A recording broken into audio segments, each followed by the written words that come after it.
My name is Lizbeth Bryant. I direct the writing program at Purdue University-Calumet. It's a regional campus of the Purdue system. I want to talk today about teaching, one of the things that most of us do in writing programs. When I ask people what they teach, they usually tell me I teach writing, and I look at them and I say, do you really teach writing or do you teach students?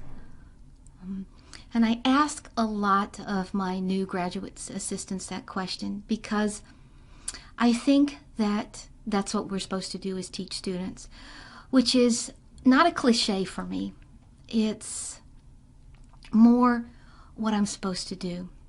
When I first started teaching writing, I was a GA, and the writing program administrator gave me a program to follow, and so I did what I was supposed to do. I gave the assignment, we did some readings, then we did some pre-writing assignments, and students came back with a draft, and we had writing workshops, and then I took the draft home and I read them. And I sat down, I wrote my comments like I had been taught to do, and I did this for a couple papers, and then I realized one day that I was talking to the piece of paper, and I was writing all these comments, and I thought, Liz, this isn't right. So I began to think about what I was doing, and I was having conversations with the students' work. And what I really needed to be doing was I needed to be talking to the student. Before I started to teach, I'd spent a couple years in the Writing Center, and I'd really learned how to interact with students, how to get students to interact with their text. So what I started at that point was realizing that I really needed to go back into the classroom and teach the student. And I also thought about whether that comment on the piece of writing really helped the student. And then I really wondered, does it really help the writing? And a lot of us know from some of our work and some of the research that's been done, they say that students don't pay a lot of attention to our comments on papers. Sometimes they get thrown away. I also started to think about what is my job? And my job, I believe, is to be student-centered. It's to help the student become a better writer. And if the only thing I do is interact with that paper, it's not doing much good. So I started telling myself that my job is to teach students to write, not to teach writing to students.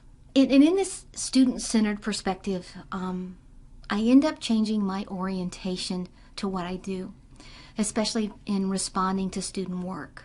I started to implement many more conferences, so I started to fall back on sort of the reading I had done about Donald Murray and his conferencing. And when I respond to students and their work, my job is to discover what they're doing.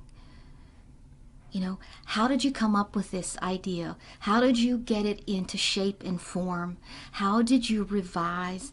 And these are a lot of the questions I ask students when I conference, because I want them to discover, and I want them to tell me and themselves what they're doing, okay, so that we can begin to judge whether what they're doing works, so that the next time I conference with them, we do it again, and we talk about how they're progressing and growing as writers.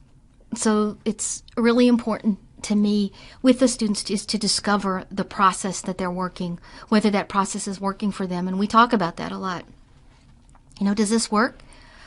We talk about procrastination. Does that work for you? And they say, yes, well, I get it done. And so we work through a lot of that kind of stuff that students do. My job is to help them to assess their success in the different activities they go through and give them the support to grow. One of the next things that it changes sort of my orientation to is the work I do as a WPA in terms of record keeping and grading. This past semester, I've had students come and they were sort of complaining about their grade. I mean, students do this a lot, and I went back to both of these teachers and I said, well, tell me what you worked with those students on. And the students were really unable to do that. They were able to give me a list of grades, but they weren't able to sort of sit down with me and give me any evidence of what they worked with the student on. And when a teacher can't tell me about that student and what the student worked on, then I know that they're really not teaching the student as much as they are teaching the writing. I always go back to my graduate students and I say, you need to keep notes about your students. I don't want to see a list of grades. I want to see the notes that you made about what you're doing with the students. The next thing, and it sort of changes my orientation to, is what we do in professional development. What I find a lot that we do as teachers, we talk about what we're doing in the classroom, what pedagogy we're working on, what orientation we're coming from. You know, in the public school system, we have standards. I mean, you go and you look on the webpage and there are all these standards, what we're supposed to be covering with students. We don't talk so much about what our students are doing, how we're supposed to be helping them. It's more of what we're supposed to be doing. And I think we begin to lose our focus. We talk about, are the essays in our curriculum sequenced? Which pedagogy is better to use? Should we use cultural studies? Should we use process pedagogy? Should we use working in the community? And as all of those new orientations to teaching have come into our background in what we can do in composition, I still believe that when it comes to what we do, we need to think about who our students are. And we've been doing some research. Rich Haswell has the research that he's done in gaining ground in college writing. And a lot of people who have at points studied students and how we progress.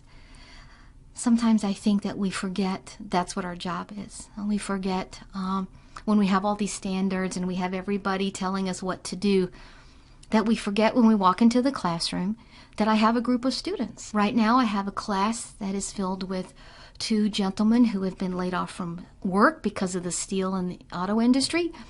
What are they doing? Where are they coming from? They're totally different from the high school student I have who will be a senior next year. And so my job is to find out what they need and what they're doing. And I want to sort of share that with you. And as you plan classes, curriculums, assignments, is to think about, where am I including the student in this? Maybe one of the first things you can do is listen to how Michael Flockman talks about kinesthetic learning in another one of these e-lectures. Thank you.